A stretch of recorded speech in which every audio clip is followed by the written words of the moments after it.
I'm Benjamin Hall, and I'm searching for heroes.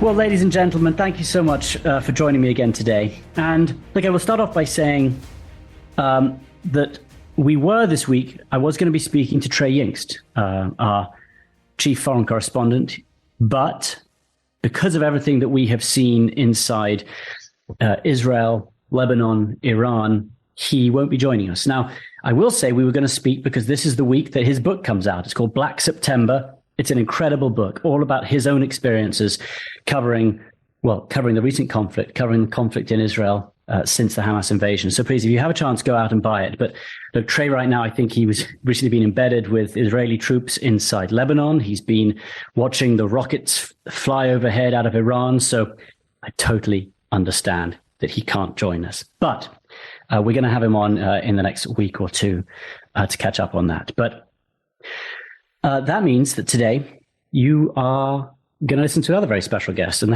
that is me. And I'm going to talk through a couple of questions which I've been sent, which I found really interesting, and I thought that they could perhaps link into some of the themes that we talk about on Searching for Heroes in this podcast. And I'm going to go straight into them. And the first one I'm going to start with is, in fact, connected to Trey, what he's doing, what's happening in the Middle East. And the question is, today, the day this podcast is released, by the way, which is Monday, is October 7th. That's the 1-year anniversary of Hamas invading Israel, killing over 1,000 innocent people and taking more than 240 hostages. As a war reporter, does it hit hard when you see conflicts persisting, knowing firsthand how many people and innocent communities are struggling? And I know you guys all know the answer to that. Of course it is. It's hard. First and foremost, because I've seen this. I've seen it in person many times. I've watched as lives have been lost, taken. I've watched the families try to pull together their lives when their home, other family members, parents, schools, electricity, water, everything's been taken from them. And so, yeah, it's incredibly hard to watch when you're not there. I will also have to say, first of all, it's amazing that it has been a year since October 7th. And so much has changed in the Middle East. And when you look at that conflict, there's another answer to this question that I want to also talk about. And that is that I have to see conflicts in two different ways. And we have to do this when we're covering them. The first one is to talk about every single innocent person who is killed on both sides. But the other is try to put that to one side and also try and see what is happening on a bigger scale. And what we're seeing at the moment is tragic on all sides. But I think that you also have a war where, Israel, for example, is trying to stamp out terrorists who for decades have been intent on killing them and wiping Israel off the map. And you have Iran that has backed all these proxies in Syria, Iraq, and Lebanon who have the same purpose, wipe Israel off the map. And I guess that's what we're seeing at the moment is Israel's response, an attempt to stop that, an attempt to stop the people who have one goal, and that's killing them. And so you can understand that. You have to understand what they're doing, while at the same time understanding the tragic loss of life that is happening amongst innocent civilians. So it's so difficult to watch. And I would say that when you are covering a conflict and you are surrounded by it all the time, you have to put yourself in a special mind frame. You've got to keep reporting on the facts around you and telling these stories. And you've got to make sure that the horror of the innocent civilians who are being killed doesn't distract you, doesn't pull you away from telling the story. And it is probably the hardest part about being a war correspondent. And for me, sitting here, I'm in London at the moment, and knowing that the war is going on, it's try and not let the horror grab you too much, not let it distract from what you're trying to do, but also keep the focus on some of the bigger stories and also on why they're happening. They're not bigger stories because innocent civilians is at the top, but it's a very difficult place. One of the things that I found when you're in conflict, and The moment we're seeing the Israelis targeting Hezbollah, they are bombing Beirut and other parts of the region to try and get these terrorists out. But I will say from experience that I know what that is like when the bombs are falling from the sky. I was in Aleppo, Syria a number of times. I've been in receiving end of a lot of our aerial bombardments in Libya as well. And I would say that that is one of the scariest. You've got nowhere to run. You don't know where the next bomb will land. And I've been totally shrouded and covered in debris and smoke and shrapnel from some of these bombs. And there's something absolutely terrifying. And so I know right now how some of those people living in those areas are feeling. They don't know where to go. They don't know how to protect their own children. And that is really difficult. So the aerial bombardment we're seeing at the moment, like the one that Iran launching almost 200 ballistic missiles at Israel, that is one of the hardest things to be in. And I'd say that you see two different kinds of people inside conflicts. You see those who can't cope with it well. It's so difficult for them. Their lives as they knew it have been taken away, and they find it really difficult to rebuild or to find a path forward or to figure it out. And then you get those who are able to say, all right, no matter what's happening right now, we're going to stay strong as a family. We're going to find a way through. And I'm constantly amazed at actually how much strength you see inside some of these war zones. And so I know there's a lot of horror going on, and I'm just thinking of those incredibly strong people who can help those who aren't feeling so strong right now. It's kind of what Searching for Heroes is about. Some of the people that we speak to, it's about trying to pass on that strength. And I suppose I can only try and pass on, our own thoughts to those people who are struggling at the moment. I will also just say, as an aside, that I just saw a report out of the African country Burkina Faso, where 600 innocent people were just killed. They dug their own trenches, they were killed. And there was one survivor who came out and he said, this is a quote from him, he said, "How can you cry if there are no tears to shed? We, the survivors, are no longer normal." And I feel that, I've been at the receiving end of these kind of, of attacks. I'm very injured. And the question is also, what do you do next? In the middle of it, you're in the middle of it, but can you move forward? Can you go back to being normal? And I would only have to say that, first of all, to all these people, to everyone in these horrible scenarios, I would say that yes, I honestly believe that time does heal all wounds. And it might not seem possible at the moment, but if you keep looking forward, you do whatever you can, that it can heal. Now, you're not the same person. I'm not the same person. I'm on prosthetic legs. I've experienced an incredible amount of difficult moments, and pain. And so those, in some senses, they do make me a different person, but I would say they also make me stronger. And that's where the difficulty is.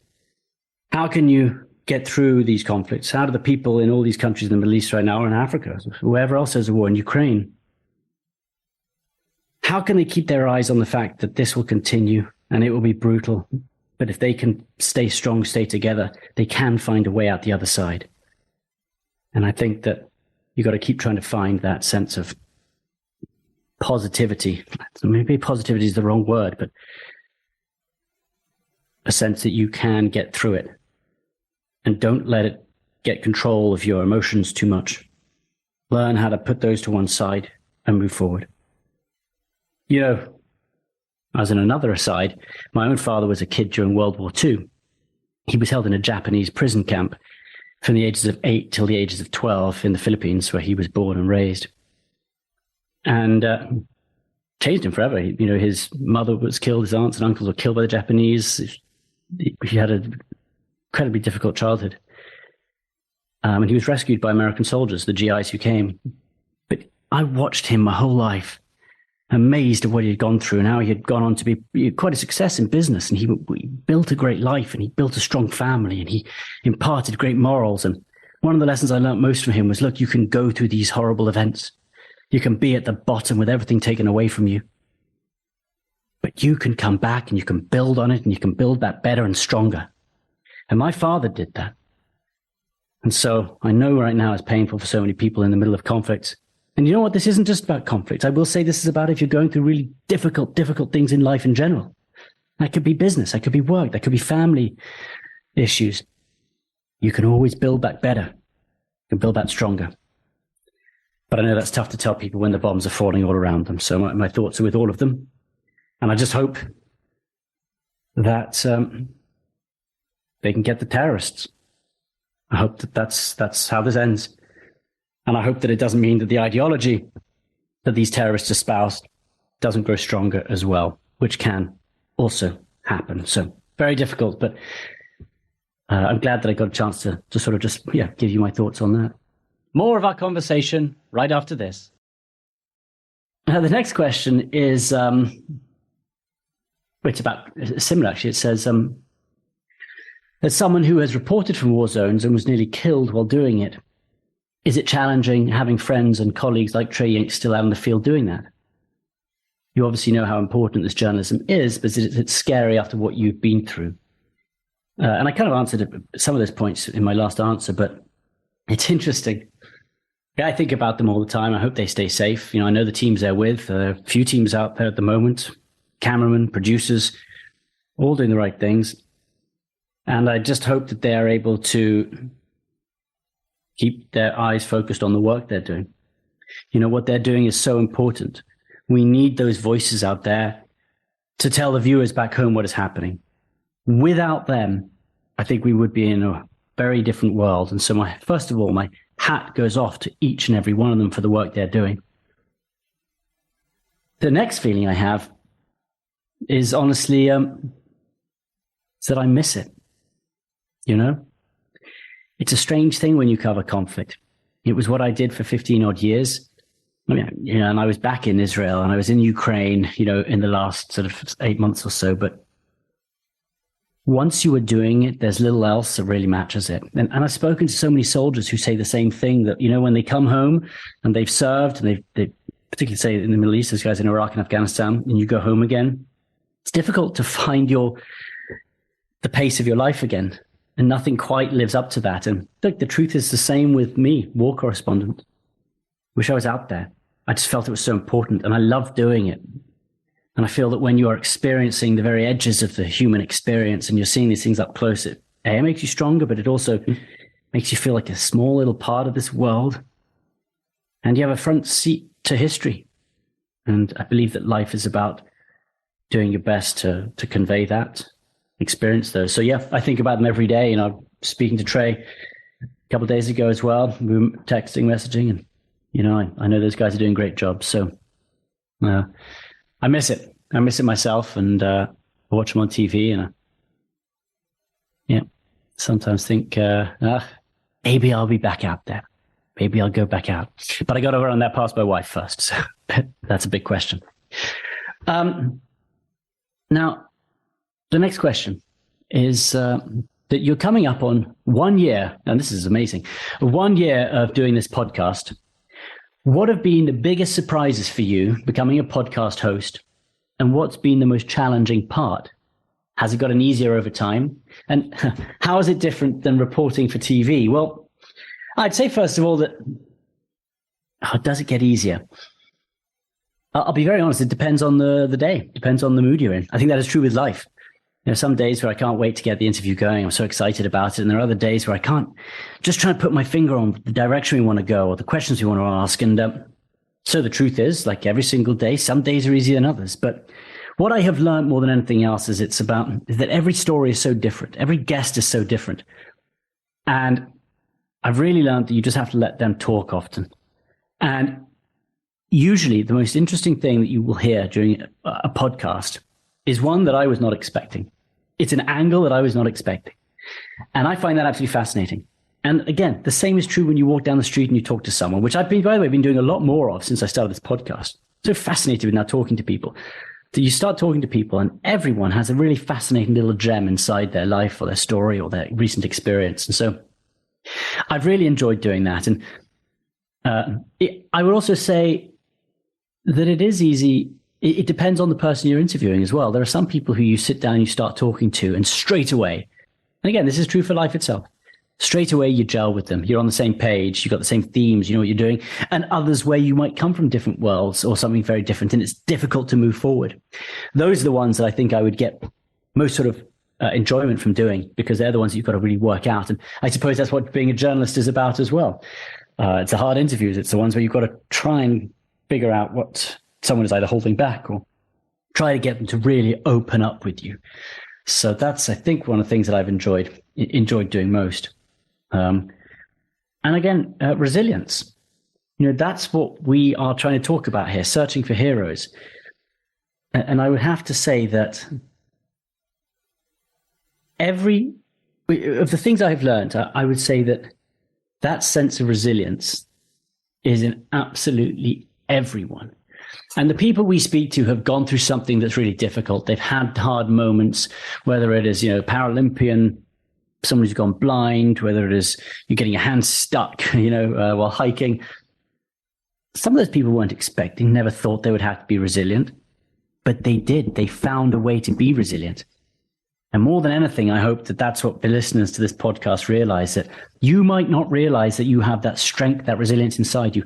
I did not realize I had that strength and resilience in me when I was injured by those Ukrainian shells. But you do. Each and every one of us has that. And that's the thing that I've really enjoyed, I think, from this podcast most, is how people learned that, how people first discovered it, and the strength that it gives you when you know you have it. And I suppose the other thing is, once you know you have that strength, once you know that you are able to get through anything, it doesn't mean you feel like that the whole time. Again, that's what life is about. It's a hard mental approach to be that strong. And what I figured out is you have to go back to that place when you need that strength, but that you can turn it off, or you need to turn it off when you don't need it, or else it becomes exhausting. So it's something that I think people, and I hope people can learn to turn on and off. When you need to find resilience, go and find it, do it, step forward, be brave, go and make that call, send that email, do something you weren't planning on doing, face up to it. But when you don't need it, learn how to sort of turn off at times. All right, next question. Well, it says the seasons are changing with fall taking over. What kind of season of life are you in right now? Is it change, consistency, focusing on family, work? And do you have any advice for people going through big changes this season? Whether I suppose that is a job, home, relationship, losing someone. Well, all right. Well, I would say first of all about myself. Yes, actually, a lot of big things happening for me at the moment, really exciting things. And in fact, there's a big one which I'm going to talk to you about in the next couple of podcasts. And I'm going to save it for then. But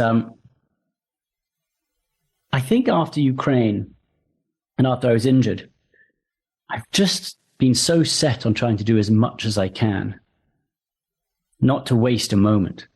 And that means that I've got a variety of things happening, whether it is work, podcast, filming new series for my show, American Exceptionalism, whether it is I've got a couple of business ideas I'm working on. I'm writing a fiction book. I've just finished writing my second book. We're doing a house up as well, by the way. And God, you know how it is when you have to work with builders and the rest of it. So look, you've got lots of different things going on. And I'd say that what I have really tried to learn recently is to go from one to the next and focus just on that and not let the others cloud your mind up. Or else there's so much going on, you've got to stop. Think about, say, when you are just with your family and you're focusing on that. Then think about when you're focusing on work. Then think about when you're focusing on, say, your home. And I found that I'm trying to try and find a way of splitting those up rather than just making it a big mess of all of them happening at once. And I find actually it's doing pretty well at it, to be honest. But you ask if I have any advice for people who are going through anything big. If you guys are going through a big change, for example, and I would say yes. I think if I think about it, I would say embrace change. I can't imagine that. I'd say the worst thing to me would be if there were no change. If you just figured things out and you just kept doing the same thing time and time again and again. And that might be quite comfortable, but I think you're missing opportunities. You're missing the excitement of life.